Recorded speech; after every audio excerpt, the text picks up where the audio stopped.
नमस्कार साथियों, स्वागत है आप सभी का एक बार फिर से नायक 2.0 जो कि नवीन सर के द्वारा आपकी एक सीरीज चलाई जा रही है। और इस सीरीज में हम लोग बात करने वाले हैं आज सेट नंबर 5 पर।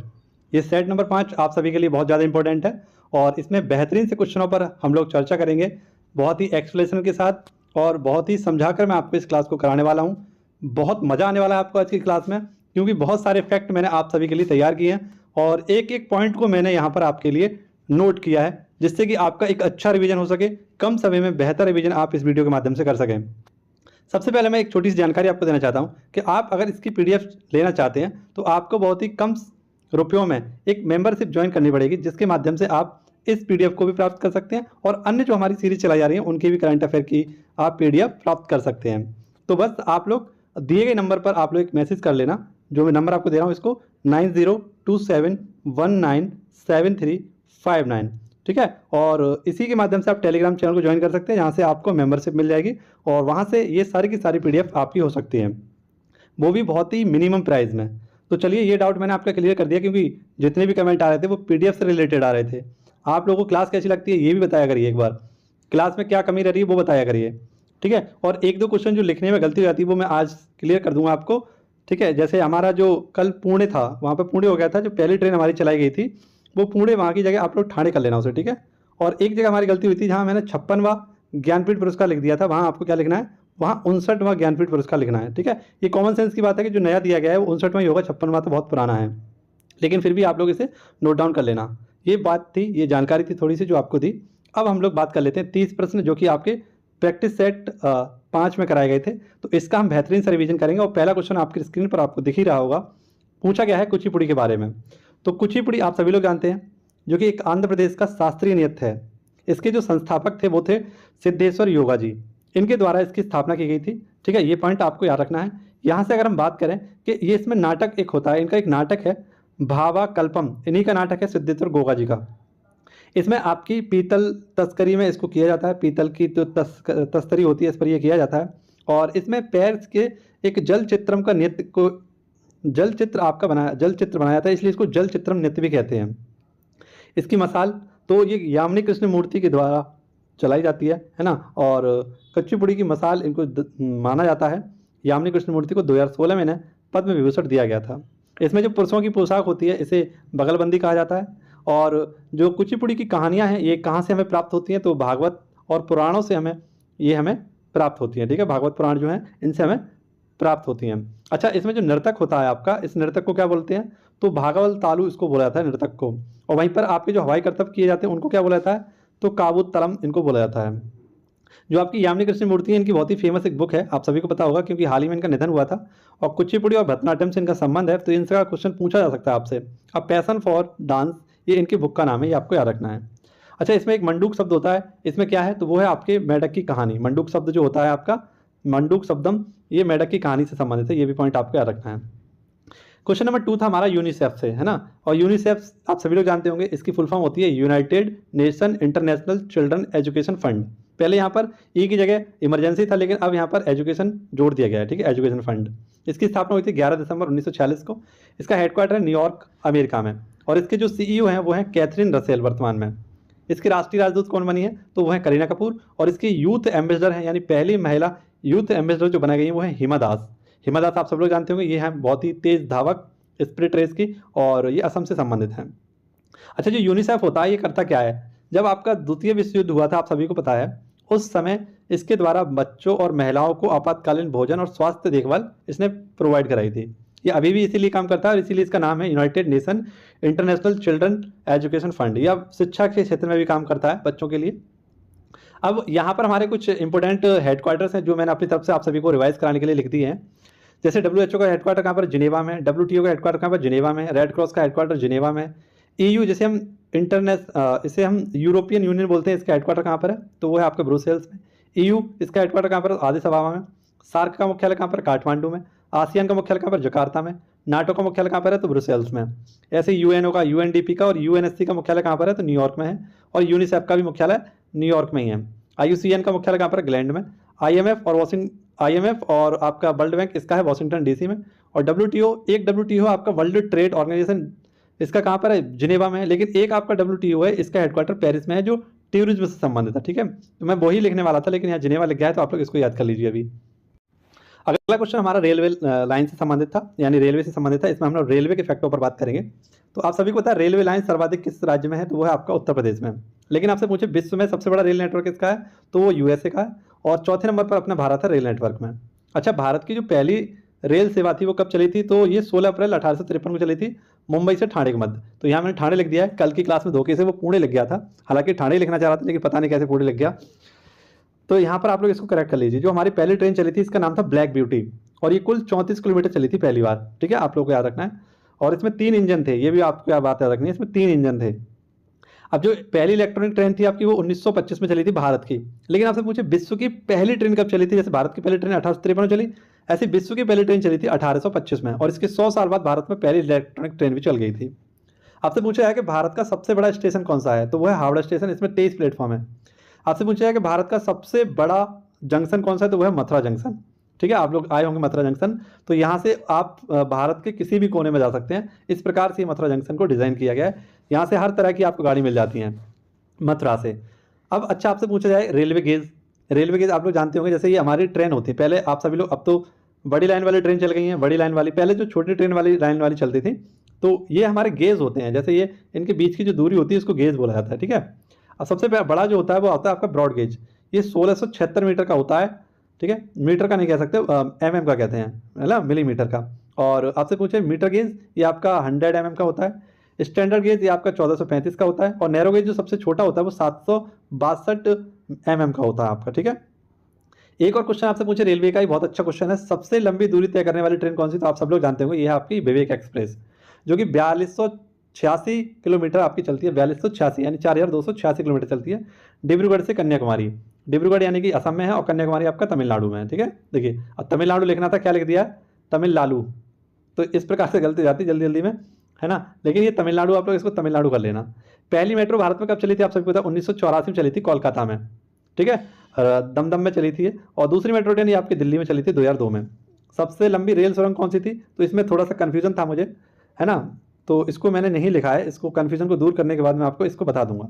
इंजन रहित आपकी जो रेल वो है वो कौन सी आपकी वंदे भारत है, क्योंकि जो सबसे लंबी रेल सुरंग थी वो पहले आपकी पीर पंजाल थी, लेकिन अभी दूसरी एक रेल सुरंग बन चुकी है, तो इसीलिए मैंने आपको नहीं बताया, उसका नाम मुझे ध्यान नहीं आ रहा था, इस वजह से मैंने इसको मेंशन नहीं किया है।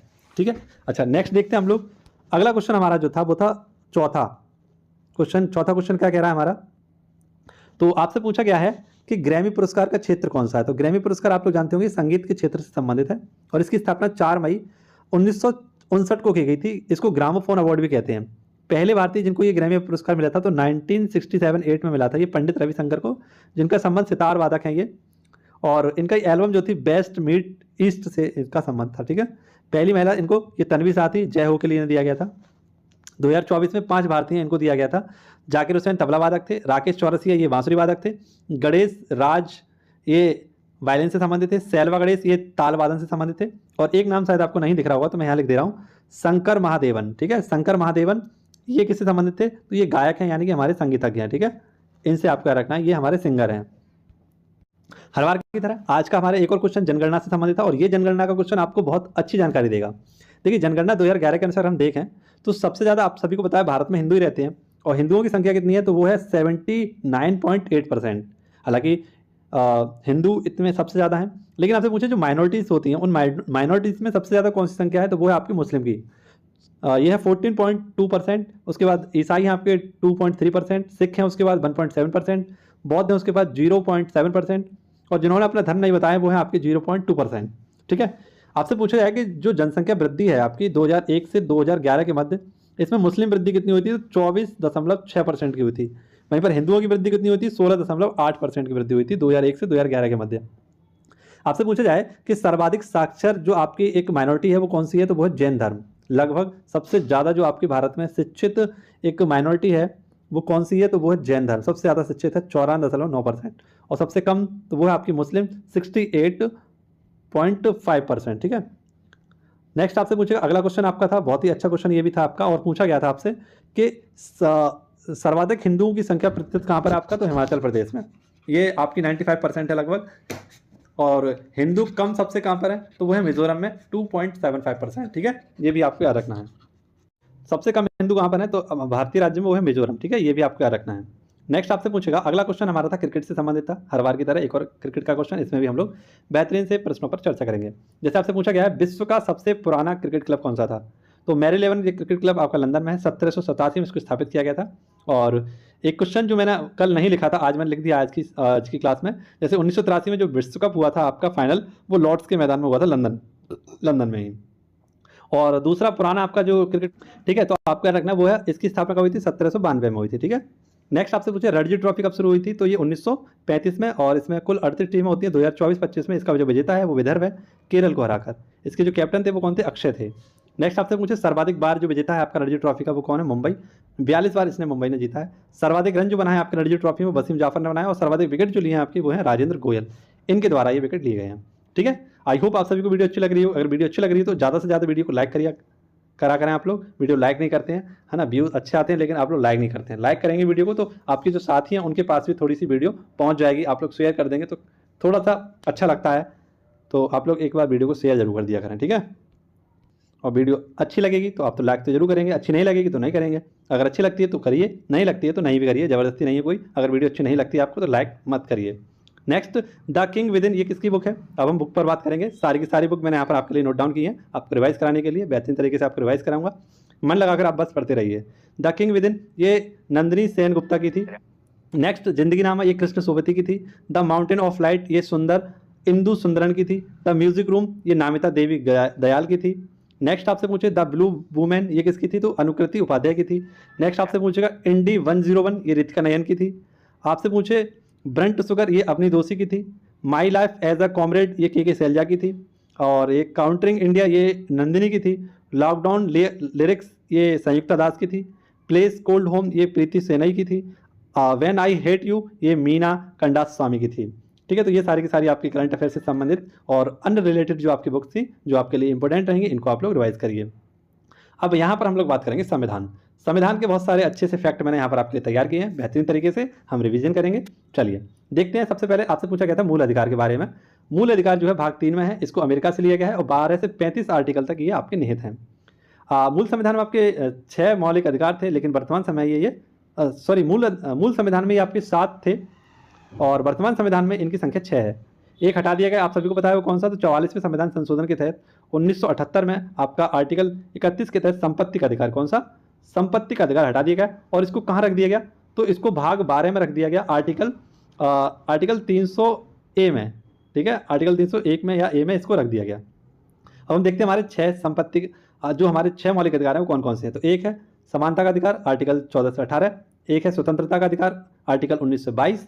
एक है शोषण के विरुद्ध अधिकार, ये आर्टिकल 23-24। एक है धार्मिक स्वतंत्रता का अधिकार, ये है आपका 25 से 28। एक है शैक्षणिक एवं सांस्कृतिक स्वतंत्रता का अधिकार, यह है आर्टिकल 29 और 30। और एक है संवैधानिक उपचार जो कि आर्टिकल 32 में आता है, छठा हमारा है। इसको संविधान की आत्मा किसने कहा था, डॉक्टर बी आर अम्बेडकर ने कहा था। इसके तहत सुप्रीम कोर्ट 5 प्रकार की रिट जारी कर सकता है, जिसको हम एक ट्रिक के माध्यम से भी याद कर सकते हैं, बप्पू। किसके नाम से, बप्पू के नाम से हम लोग इसे याद कर सकते हैं। ठीक है, बप्पू क्या होता है ये बप्पू, तो आप भी जान लीजिए बप्पू क्या होता है। तो बी फॉर बंदी प्रत्यक्षीकरण, ए फॉर होता है आपका अधिकार पेक्षा, पी फॉर होता है प्रतिषेध, एक होता है परमादेश और यू से होता है आपका उत्प्रेषण। तो ये होता है आपका बप्पू। ठीक है, बप्पू ये 5 प्रकार की रेड होती हैं। इसी प्रकार से आप लोग कमेंट बॉक्स में मुझे बताइए कि जो आपका हाई कोर्ट होता है ये किस आर्टिकल के तहत आपकी रिट जारी कर सकता है। इसका आंसर आपको कमेंट बॉक्स में देना होगा। नेक्स्ट क्वेश्चन था हमारा क्वेश्चन नंबर 14 और पूछा गया था विधि के समक्ष समानता जो है आपकी ये कहाँ से ली गई, तो ब्रिटेन से ली गई है। और विधि के संरक्षण को कहाँ से लिया गया है, तो ये आपका यूएसए से लिया गया है। आर्टिकल 15 क्या कहता है, तो ये है आपका धर्म, जाति, मूलवंश, लिंग, जन्म स्थान के आधार पर भेदभाव नहीं किया जाएगा। इसी के तहत आपका आर्टिकल जो आपका 15A है ये क्या कहता है, होटल दुकान में आपको जाने से नहीं रोका जा सकता। सार्वजनिक स्थल के लिए आपका आर्टिकल 15B है और ईडब्ल्यूएस के लिए आर्टिकल 15F है आपका। ऐसे ही आपका आर्टिकल 16 ये लोक नियोजन के लिए संबंधित है। आर्टिकल 17 अस्पृश्यता से संबंधित है। आर्टिकल 18 इसमें उपाधियों का अंत किया गया है। ठीक है, इसको भी मैं आपको जो आपके आर्टिकल है ना, ये आर्टिकल जो आपके 14 से 22 तक जो आर्टिकल है ना, आपको इसके ट्रिक के माध्यम से बहुत अच्छे से याद करा सकता हूँ। कभी समय मिलेगा तो आपको पढ़ाऊंगा। एक ट्रिक है, विधि धर्म अफसर छुओ ना उपाधि, बोलो अपराधी प्राण दैहिक गिरफ्तारी। तो इस प्रकार से हम लोग याद कर सकते हैं। बहुत ही अच्छा एक गाना है, छोटा सा एक दोहा मान लीजिए, इससे हम लोग आर्टिकल 14 से पूरे 22 तक याद कर सकते हैं। नेक्स्ट हम लोग देखेंगे आप लोग कमेंट बॉक्स में बताना तो आपको बता दूंगा, शॉर्ट्स डाल दूंगा इसका, ठीक है, कमेंट बॉक्स में बता देना। आर्टिकल जो 15 एक मूवी आई थी, इसके जो डायरेक्टर थे वो कौन थे, अनुभव सिन्हा, और जो इसके एक्टर थे वो कौन थे, आपके आयुष्मान खुराना। नेक्स्ट कुछ आर्टिकल और हैं यहाँ पर आपके, जैसे स्वतंत्रता के अधिकारों में कौन कौन से शामिल है, आप सभी को पता है। आर्टिकल 19A में आपका है वाक अभिव्यक्ति की स्वतंत्रता, 19B में है आपका शांतिपूर्ण निरायुद्ध करना। नेक्स्ट आपका आर्टिकल 19C में है आपका संघ बनाने की स्वतंत्रता, सहकारी, इसको 97 अनुच्छेद जो आपका संविधान संशोधन हुआ था 2011 के तहत जोड़ा गया था। आर्टिकल 19D आपका राज्य क्षेत्र में सर्वत्र संचरण कर सकते हैं आप। आर्टिकल 19E कहता है आपसे निवास करने की स्वतंत्रता। आर्टिकल F इसको रद्द कर दिया गया। और आर्टिकल 19G आपका आजीविका और व्यापार करने की स्वतंत्रता देता है आपको। नेक्स्ट आपसे पूछे आर्टिकल 21 क्या कहता है, तो जीवन और अभिव्यक्ति स्वतंत्रता के संरक्षण के लिए निजता का अधिकार देता है, मन पसंदीदा शादी करने का अधिकार देता है, स्वच्छ पर्यावरण हमें उपलब्ध हो ये हमें अधिकार देता है, निःशुल्क सहायता हमें प्राप्त हो ये हमें अधिकार देता है, और सोने का अधिकार भी हमें आर्टिकल 21 के तहत ही मिलता है, ठीक है। नेक्स्ट आपसे पूछे आर्टिकल 21A, तो 6 से 14 वर्ष के बच्चों के लिए निःशुल्क शिक्षा का प्रावधान किया गया था, इसको 86वें संविधान संशोधन 2002 के तहत जोड़ा गया था। राइट टू एजुकेशन ये आपका 2009 में आया था और लागू कब हुआ था, तो ये लागू हुआ था 2010 में 1 अप्रैल को, ठीक है, 2010 यहाँ पर लिखा हुआ है, आपको दिख रहा हुआ, छोटा लिख गया है थोड़ा सा, वो हमारा मौलिक अधिकार से संबंधित था। यहाँ पर 0 से 6 वर्ष के बच्चों के लिए आर्टिकल 45 में बात की गई है, ये DPSP में है। आर्टिकल 22 का कहता है तो कुछ दशाओं में गिरफ्तारी में संरक्षण, और इसमें आपके 3 प्रकार से आप लोग को याद रखना है। जैसे आर्टिकल 20 जो हमारा कहता है वो क्या कहता है, आर्टिकल 20 कहता है हमें दोष सिद्धि में संरक्षण, ठीक है, दोष सिद्धि में संरक्षण के बारे में हमें बताया गया है, यानी कि आपसे कोई भी क्या नहीं कह सकता, आपको दोहरी क्षति के लिए संरक्षण, आपको दो बार एक ही अपराध के लिए 2 बार कोई दंड नहीं दे सकता। और आर्टिकल 23 क्या कहता है, तो स्वयं के लिए खिलाफ गवाही आप उसके लिए बाध्य रहेंगे, यानी कहने का मतलब है कोई भी आपसे ज़बरदस्ती आपकी गवाही खुद के खिलाफ ही नहीं दिला सकता, ठीक है। नेक्स्ट आपसे पूछेगा 1857, इसको भी मैंने बहुत अच्छे तरीके से आपके लिए नोट किया है, देखिए समझते हैं इसको। 1857 की क्रांति, आप सभी को पता है उस समय ब्रिटेन के प्रधानमंत्री थे पामस्टर्न और भारत के गवर्नर जनरल थे कैनिंग। फिर आपको पता है 1857 की क्रांति हो गई, रानी विक्टोरिया के द्वारा एक आपका अधिनियम भेजा गया 1857 का एक्ट, जिसके तहत वायसराय बनाए गए पहले लॉर्ड कैनिंग, ठीक है। इनके द्वारा ही 1 नवंबर 1858 को विक्टोरिया का पत्र पढ़ा गया, ठीक है, ये भी आपका रखना है। और भारत का पहला राज्य सचिव बनाया गया था ऑस्ट्रेलिया को। अच्छा, जो 1857 की क्रांति थी ये कब शुरुआत हुई थी, इसकी 10 मई 1857 की इसकी क्रांति की शुरुआत हुई थी, और इसका प्रतीक जो था वो था कमल रोटी। ये मेरठ से आपकी स्टार्ट हुई थी, देखिए मेरठ की क्या लिखा है, मेठर, यहाँ मेरठ कर लेना, ठीक है। नेक्स्ट आपसे पूछे, अच्छा जो आपके 1857 की क्रांति से पहले जो घटना हुई थी वो मंगल पांडे जी की घटना हुई थी। इसमें आपको ये जो मंगल पांडे थे आपकी 34वीं इन्फेंट्री, इसकी जो पैदल यात्रा थी इसके सैनिक थे, और ये कहाँ पर, बैरकपुर में घटना हुई थी आपकी, और उनको फांसी दी गई थी 8 अप्रैल 1857 को, ठीक है। ये भी पॉइंट आपका रखना है, ये 1857 से पहली क्रांति, इसके बाद क्रांति हुई थी आपकी। नेक्स्ट आपसे पूछे 1857 विद्रोह का क्रम, तो लखनऊ में कैंपवेल और कानपुर में कैंपवेल के द्वारा इसका दमन किया गया था। लेकिन ये कब कब हुए थे, तो 4 जून 1857, ये 5 जून 1857, और इलाहाबाद में हुआ था 6 जून 1857 को। दिल्ली में ये कब हुआ था, तो 10 मई को स्टार्ट हुई थी, एक अगले दिन ही दिल्ली पहुंच गए थे विद्रोही 11 मई 1857 को, और इसका दमन करता था आपका निकोलसन और हडसन।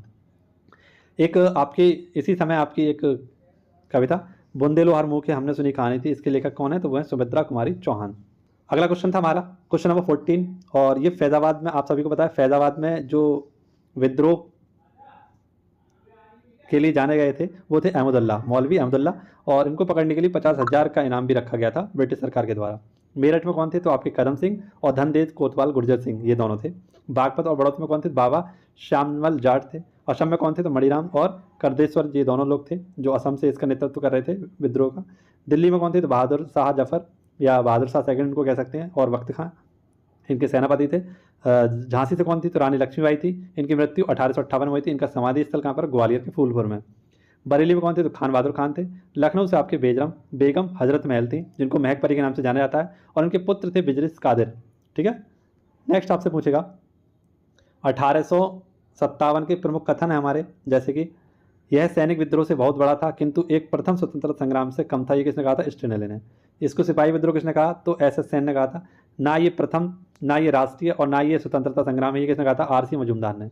उनकी बहुत ही फेमस बुक है एक, an advance history of India, ये इनकी बुक आप लोग याद रखना, RC मजूमदार की।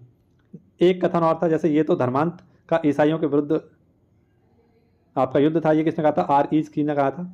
बर्बरता और सभ्यता के बीच युद्ध है, ये T.R. होम्स ने कहा था। अब बात करेंगे सिंधु नदी पर। इसके बाद मैं आपको कुछ ट्रिक के माध्यम से कुछ सहायक नदियाँ भी याद कराने वाला हूँ। आप लोग इस ट्रिक को जरूर देखना और मुझे बताना, आप लोग मुझे बताना कि आपको वो ट्रिक कैसी लगी। ठीक है, बहुत मस्त ट्रिक है आपको याद कराने की। ब्रह्मपुत्र की और गंगा की सहायक नदी हम नहीं याद कर लेंगे ट्रिक में। देखिए, पूछा जाएगा आपसे सिंधु नदी, इसका उद्गम जो होता है वो आपका कैलाश श्रृंखला में एक ग्लेशियर है आपका बोखरचू ग्लेशियर। ठीक है, और यहीं से आपका सिंधु नदी को क्या उद्गम होता है। इसकी सहायक नदी है आपकी जास्कर, गोमल, द्रास और सियो। ठीक है, मोहाना इसका कहाँ पर है, तो अरब सागर में है। अच्छा, सिंधु नदी है, तो सिंधु नदी अभी करंट अफेयर में बहुत ज़्यादा बनी हुई है, क्योंकि एक सिंधु जल समझौता हुआ था 1960 में, पाकिस्तान और भारत के मध्य ये किया गया था। मध्यस्थता इसमें किसने की थी, तो वर्ल्ड बैंक ने की थी। आपको नहीं दिख रहा होगा, नीचे लिखा हुआ है लेकिन। और ये लागू कब हुआ था, 12 जुलाई 1961 को लागू हुआ था आपका। ठीक है, जो आपका सिंधु जल समझौता था। इसके तहत जो पूर्वी आपकी नदियां हैं जैसे रावी, ब्यास और सतलज, इनका 80% पानी भारत को मिलेगा और 20% पानी किसको मिलेगा, तो पाकिस्तान को। वहीं पर आपसे पूछा है ये नीचे लिखी हुई झेलम और सिंधु और चिनाब, इसका 80% पानी किसको मिलेगा, तो ये पश्चिमी आपकी नदियां थी, इनका 80% पानी पाकिस्तान को मिलेगा और 20% पानी भारत को मिलेगा। तो ये था आपका सिंधु जल समझौता। ठीक है, सिंधु जल समझौता रद्द कब हो गया, तो अभी हाल ही में पहलगांव में जो आपकी घटना हुई थी, पाकिस्तानी आतंकवादियों के द्वारा घटना की गई थी, तो सिंधु जल समझौता रद्द किया गया है। 22 अप्रैल 2025 को रद्द कर दिया गया था। अब आप सभी को पता है सिंधु और जो आपकी ब्रह्मपुत्र नदी है ना, तो हमने सिंधु नदी पर तो बात कर ली, अब हम बात करेंगे ब्रह्मपुत्र नदी पर।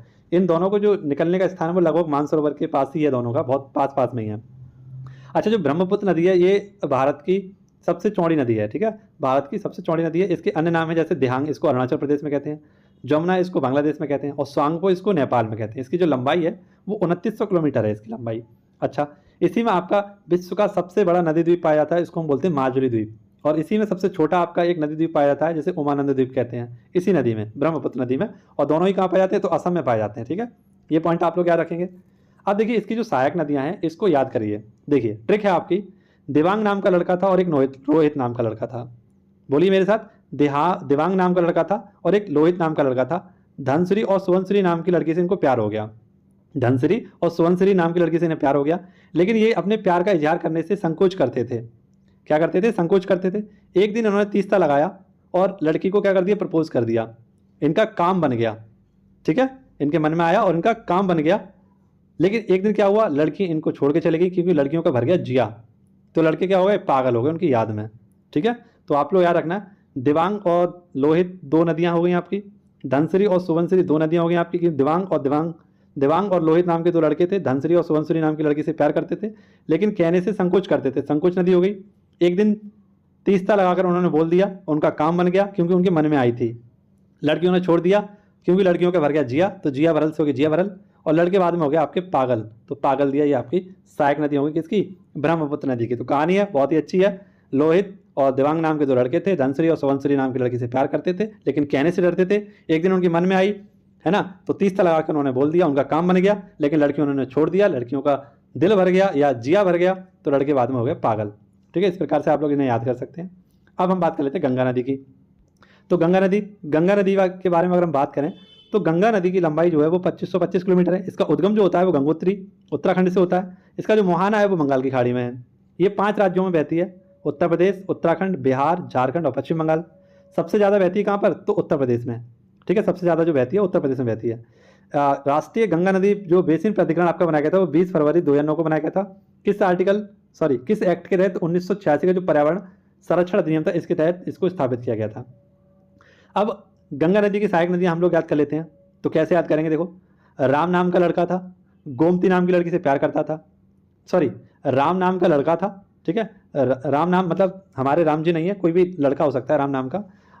राम नाम का लड़का था, गोमती नाम की लड़की को घाघरे में देखकर उसका दिल गटगट होने लगा, लेकिन बाद में चला कि लड़की तो बूढ़ी है, तो अपने दिल को कोसने लगा। एक महान आदमी ऐसा कार्य कर रहा था। ठीक है, तो इस प्रकार से हम लोग याद रख सकते हैं, रामगंगा, गोमती, घग्गर, गंडक, कोसी, महानंदा, यमुना और सोन, ये सब किसकी सहायक नदियाँ हैं, गंगा नदी की सहायक नदियाँ हैं। अब गंगा को राष्ट्रीय नदी का घोषित किया गया था 2008 में। ठीक है, मनमोहन जी उस समय आपके प्रधानमंत्री थे। मैदानी भाग में कहाँ से प्रवेश करती है, तो हरिद्वार में प्रवेश करती है गंगा। यूपी में कहाँ प्रवेश करती है, तो बिजनौर में प्रवेश करती है। गंगा को बांग्लादेश में क्या बोलते हैं, तो पद्मा बोलते हैं। इसका उद्गम भागीरथी के नाम से होता है और इसका अंत भी भागीरथी के नाम से ही होता है। गंगा भारत की राष्ट्रीय नदी है और गंगा में ही आपके डॉल्फिन पाई जाती हैं। ठीक है, ये भी आपको याद रखना है। अब देखिए, यहाँ पर आपके पंचप्रयाग हैं। एक चित्र के माध्यम से मैं भी इनको अभी दिखाऊंगा आपको बहुत अच्छे तरीके से। पंचप्रयाग हैं ये हमारे, पंचप्रयाग। ठीक है, पंचप्रयाग जहाँ पर आपकी 5 नदियों का मिलन होता है, उसे हम पंचप्रयाग कहते हैं। ठीक है, पंच प्रयाग यहाँ पर होती हैं। यहाँ पे 5 प्रयाग हैं भारत। जैसे अलकनंदा इन सब में कॉमन है, इसमें भागीरथी मिलती है आगे, इसमें धौलीगंगा मिलती है, इसमें नंदाकिनी, उसके बाद पिंडार नदी, उसके बाद मंदाकिनी नदी। तो जब आपका अलकनंदा और भागीरथी मिलती है तो देव प्रयाग बनता है। जब आपकी अलकनंदा और धौलीगंगा मिलती है तो विष्णु प्रयाग बनता है। जब आपकी अलकनंदा और नंदाकिनी मिलती है तो नंद प्रयाग बनता है। जब आपकी अलकनंदा और पिंडार नदी तो कर्ण प्रयाग बनता है। और जब अलकनंदा और मंदाकिनी मिलती है तो रुद्र प्रयाग बनता है आपका। ठीक है, अब एक चित्र है उसको देख लीजिए। ये चित्र आपको दिख रहा होगा यहाँ पर, है ना। देखिए ये है आपका अलकनंदा, ठीक है, यहाँ से अलकनंदा निकल रही है, ये आपकी मंदाकिनी निकल रही है, ये आपकी भागीरथी। ये भागीरथी आई इस प्रकार से, ठीक है, और ये अलकनंदा आई इस प्रकार से। तो इस अलकनंदा नदी में ही आपकी धौलीगंगा आके मिली, फिर नंदाकिनी मिली, पिंडार नदी मिली, ठीक है, और यहीं पर आपके ये सारे के सारे जो आपके प्रयाग हैं वो बनते चले गए। ठीक है, ये भी आपका रखना है, देव प्रयाग, हरिद्वार, गढ़मुक्तेश्वर, और ये इधर आपके लिखे हुए हैं सारे के सारे पंच प्रयाग। नेक्स्ट, 1969 में बैंकों का राष्ट्रीयकरण किया गया था। कितनी बैंकों का? तो 14 बैंकों का राष्ट्रीयकरण किया गया था। उस समय भारत के जो राष्ट्रपति थे वो बीवी गिरी थे। इसके एक दिन बाद ही आपके कौन बन गए थे वो आप मुझे कमेंट बॉक्स में बताइए। पीएम कौन थे आपके? तो इंदिरा गांधी थी। पंचवर्षीय योजना कौन सी थी? चौथी पंचवर्षीय योजना थी। आरबीआई के गवर्नर कौन थे? तो एल के झा थे उस समय। और कौन सा एक्ट था? तो वो 1949 के एक्ट से 14 बैंकों का राष्ट्रीयकरण किया गया था, जिनकी धनराशि 50 करोड़ रुपए से अधिक थी। उन सबको राष्ट्रीयकरण के तहत राष्ट्रीय बैंक बना दिया गया। 6 बैंकों का राष्ट्रीयकरण कब किया गया? तो वो 15 अप्रैल 1980 में किया गया था। उस समय प्रधानमंत्री थी इंदिरा गांधी, प्रेसिडेंट थे हमारे नीला संजय रेड्डी, आरबीआई के गवर्नर थे आईजी पटेल। और कौन सी पंचवर्षीय योजना थी ये आप लोग कमेंट बॉक्स में बताएंगे। और जितनी भी बैंक थी आपकी, जो आपकी 6 बैंक थी जिनका जमा राशि कितना था 200 करोड़ प्लस था, उनको राष्ट्रीय दर्जा दिया गया था। अब कुछ बैंक हैं यहाँ पर मैंने लिखी है आपके लिए, इनका स्थापना कब हुआ है। जैसे आरबीआई की स्थापना 1935 में हुई, ठीक है, एसबीआई की स्थापना 1955 में, एक्सिस बैंक की स्थापना 1993 में, 93-94 में, एचडीएफसी बैंक की स्थापना 1994 में, वर्ल्ड बैंक की 1945 में, आईएमएफ की 1945 में, एडीबी की 1966 में, एनडीबी की 2014 में, सीडीबी की 1990 में, और नाबार्ड की स्थापना कब हुई थी? तो 1982 में हुई थी। ठीक है, नेक्स्ट आपसे पूछूंगा एनबीएफसीएस का कार्य नहीं है तो मांग आधारित जमा स्वीकार करना। इसका कार्य क्या क्या है? तो ऋण प्रदान करना, निवेश करना, शेयरों का अधिग्रहण करना। इसकी फुल फॉर्म होती है non banking financial company. Article कौन सा एक्ट आया था? तो 1956 का। नेक्स्ट, नोटों पर हमारी कुछ चित्रकृति के बारे में बताया गया था, उनके रंगों के बारे में बताया गया था। जैसे 10 रुपये का नोट, वैसे मैं बता चुका हूँ आपको, लेकिन आप लोग जान लीजिए थोड़ा सा। यहाँ पर हमारे नोट लिखे हुए हैं कुछ, जैसे 10 रुपये के नोट पर क्या क्या है हमारा? कोणार्क सूर्य मंदिर है, उड़ीसा में है, और इसमें रंग कौन सा उपयोग किया गया था? चॉकलेटी ब्राउन। ठीक है, नेक्स्ट आपसे पूछे एलोरा की गुफाएं, ये 20 रुपये के नोट पर है महाराष्ट्र में, और इसमें है आपका ग्रीनिश येलो। 50 रुपये का नोट हम्पी का रथ कर्नाटक में है, इसमें फ्लोरोसेंट ब्लू। 100 रुपये का नोट ये आपका लेवेंडर रंग का है और गुजरात में स्थित है, रानी की बाग, ये इस पर बनी हुई है। 200 रुपये के नोट पर आपका सांची का स्तूप बना हुआ मध्य प्रदेश में, वर्ल्ड हेरिटेज साइट का बना था सांची स्तूप, तो ये बना था 1989 में। और सांची का स्तूप किसके द्वारा बनवाया गया था? तो ये अशोक के द्वारा बनवाया गया था। लाल किला ये 500 रुपये के नोट पर है और दिल्ली में ये स्थित है। स्टेन ग्रे इसका रंग है और इस पर 5 ब्लेड लाइन है आपकी, ब्लाइंड लाइन जो होती है, इस पर रानी की बाग पर 4 हैं, और जो आपका 200 रुपये का नोट है इस पर भी 4 हैं। नेक्स्ट हमसे पूछे कि जो हमारे नोट होते हैं इस पर कितनी भाषाएं होती हैं? तो कुल 17 भाषाएं होती हैं। रुपये का डिजाइन किसने दिया था? तो डी उदय ने दिया था 15 जुलाई 2010 को। और जो सबसे बड़ा नोट था भारत के पास वो 10,000 रुपये का नोट था, उसको बंद किया गया था 1978 में जनता पार्टी के द्वारा। अब यहाँ पर मैंने आप सभी के लिए कुछ हमारे देश हैं उनकी मुद्राएं हैं। जैसे आपसे पूछे डॉलर किसकी है? यूएसए की है। पाउंड किसकी है? यूके की यानी इंग्लैंड की है। येन जापान की है। रेवेन्यू चीन की है। बांग्लादेश की टका है। ईरान की रियाल है। भूटान की न्यूगल ट्रम है। म्यांमार की क्यात है। थाईलैंड की बेहत है। इंडोनेशिया की रुपया है। कुवैत की दिनार है। यूएई की दिरहम है और ताइवान की डॉलर है। अगला क्वेश्चन आपसे पूछे पीएम फसल बीमा योजना, इसकी शुरुआत कब हुई थी? तो 18 फरवरी 2000 को स्थापना हुई थी इसकी, और इसमें 3 क्षतिपूर्ति स्तर होते हैं, 70%, 80%, 90%। नेक्स्ट, पीएम कृषि सिंचाई योजना, ये आपकी 11 जुलाई 2015 को, और इसमें लगभग आपका 50,000 करोड़ रुपए का बजट पेश किया गया था। पीएम किसान सम्मान निधि, ये 24 फरवरी 2019 को आई थी। इसमें एक वर्ष में 3 किस्तें दी जाती हैं 2,000 रुपये की। पीएम मानधन योजना, ये 12 सितंबर 2019 को आई थी, और कुसुम योजना ये आपकी 1 मार्च 2019 को आई थी। नेक्स्ट आपसे पूछे गतिशील वस्तु की गतिज ऊर्जा निर्भर करती है किस पर? तो द्रव्यमान और वेग पर निर्भर करती है। ठीक है, और इसका सूत्र होता है 1/2 mv², जहाँ पर b है आपका वेलोसिटी और m है आपका मास। जैसे बहती हुई हवा और गिरती हुई बूंद, ये क्या है? गतिज ऊर्जा का उदाहरण है। वहीं स्थितिज ऊर्जा, इसका सूत्र होता है U = mgh। गतिज ऊर्जा और जब आपकी स्थितिज ऊर्जा मिलती है तो क्या बनता है? यांत्रिक ऊर्जा बनती है। ठीक है, डाल्टन का सिद्धांत ये किसने दिया था? तो आपको पता है ये रासायनिक संयोजन में डाल्टन ने दिया था 1880 में। अब जो हड्डी होती है, हड्डी भी एक प्रकार की संयोजी ऊतक होती है, और इसका सेल जो होता है ऑस्ट्रोसिस्ट कहलाता है। वैसे जो आपका ब्लड होता है वो तरल रूप में संयोजी ऊतक होता है। हड्डी जो है आपकी कैल्शियम और फास्फोरस से मिलकर बनी होती है। अच्छा, एक पॉइंट आपको याद रखना है, जो बोन और मसल आपकी बनती हैं, जुड़ती हैं, वो किससे? टेंडन से जुड़ती हैं। और बोन और बोन किससे जुड़ती हैं? तो लिगामेंट से जुड़ती हैं। ठीक है। नेक्स्ट आपसे पूछे फ्लोएम। ये फ्लोएम क्या करता है? तो पौधों में जो आपका भोजन होता है, पौधों की पत्तियों तक, जड़ों तक, बीजों तक पहुंचाने का कार्य होता है। जाइलम का पानी का अवशोषण किया जाता है, यानी पानी पहुंचाया जाता है पौधों तक। इसमें मृत ऊतक पाए जाते हैं और इसमें आपके जीवित ऊतक पाए जाते हैं। गले में कुत्ते भौंक रहे हैं, इस वजह से थोड़ा सा टाइम लग रहा है वीडियो बनाने में, रोक रोक के बना रहा हूँ। ठीक है। देखिए, पूछा गया आपसे पहली तटीय और जल पक्षी गणना कहाँ हुई आपकी? जामनगर में। भारत का पहला जैव विविधता केंद्र ये जामनगर में है। और भारत का पहला समुद्री वन्यजीव अभयारण्य ये कच्छ की खाड़ी में है। ठीक है। और यही को 1982 में पहला समुद्री नेशनल पार्क भी घोषित किया गया था, कच्छ की खाड़ी को। ठीक है। नेक्स्ट आपसे पूछे क्वेश्चन नंबर हमारा 29 है। लोक प्रशासन संस्थान का नाम मनमोहन सिंह के नाम पर, मेरे नाम पर नहीं, जो प्रधानमंत्री मनमोहन सिंह है उनके नाम पर रखा गया है। कहाँ पर? तो हिमाचल प्रदेश में। ठीक है। नेक्स्ट आपसे पूछे हिमाचल प्रदेश के राज्यपाल कौन है? ये आपको कमेंट बॉक्स में बताना है। और मैंने लिखा नहीं, जानबूझ के नहीं लिखा है। और सीएम इसके कौन है? तो सुखविंदर सिंह हैं। लोकसभा सीटें यहाँ की 4 हैं, राज्यसभा सीटें 3 हैं और विधानसभा सीटें 68 हैं। नेक्स्ट आपसे पूछे बीसीसीआई के बारे में। ठीक है। तो बीसीसीआई आप सभी को पता है, इसके सचिव कौन है? देवजीत सिंह, हाल ही मनाया गया था। और इसके अध्यक्ष हैं रोजर बिन्नी। और 1983 का जो वर्ल्ड कप हुआ था, इसमें 18 विकेट लिए थे रोजर बिन्नी ने, सर्वाधिक। बीसीसीआई की स्थापना आप सभी को 1928 में हुई थी, वानखेड़े में इसका हेडक्वार्टर है। वहीं पर आईसीसी पूछे आपसे, इंटरनेशनल क्रिकेट काउंसिल, इसकी स्थापना 1909 में हुई थी, इसका हेडक्वार्टर दुबई में है। जैसा इसके वर्तमान में हेड है। क्रिकेट की कुछ ट्रॉफियाँ हैं, जैसे विजय हजारे ट्रॉफी, इसकी शुरुआत और इसकी जो आपकी 2024-25 का विजेता है वो विदर्भ है। कर्नाटक इसका उपविजेता है। सैयद मुश्ताक अली ट्रॉफी, ये T20 संबंधित है और इसका विजेता है आपका मुंबई और इसका उपविजेता है आपका हिमाचल प्रदेश। और ईरानी कप आपसे पूछे 1960 में शुरू हुआ था, मुंबई इसका विजेता है 2024-25 में। तो ये आज की आपकी क्लास थी। आई होप आप सभी को पसंद आई होगी। वीडियो कैसी लगी कमेंट बॉक्स में जरूर बताना। वीडियो बनाने में बहुत मेहनत लगी है, लगभग 2.5 से 3 घंटे मुझे PDF बनाने में लगते हैं, लिखने में लगते हैं। और लगभग जो समय आपको दिख रहा है उससे कहीं ज़्यादा समय में ये वीडियो बनी है आपके सामने। तो मेहनत को थोड़ा सा आप लोग लाइक के माध्यम से, है ना, बांट लेंगे हम लोग। तो वीडियो को लाइक जरूर करा करें आप लोग। लाइक कर दिया करेंगे तो थोड़ा सा मुझे मोटिवेशन मिलेगा, और मोटिवेट कमेंट आप लोग करते रहिए तो उससे भी थोड़ा मोटिवेशन मिलता रहेगा। बाकी आप लोग पढ़ते रहिए बेहतरीन तरीके से। मिलते हैं आपसे नेक्स्ट वीडियो में। धन्यवाद। जय हिंद, जय भारत।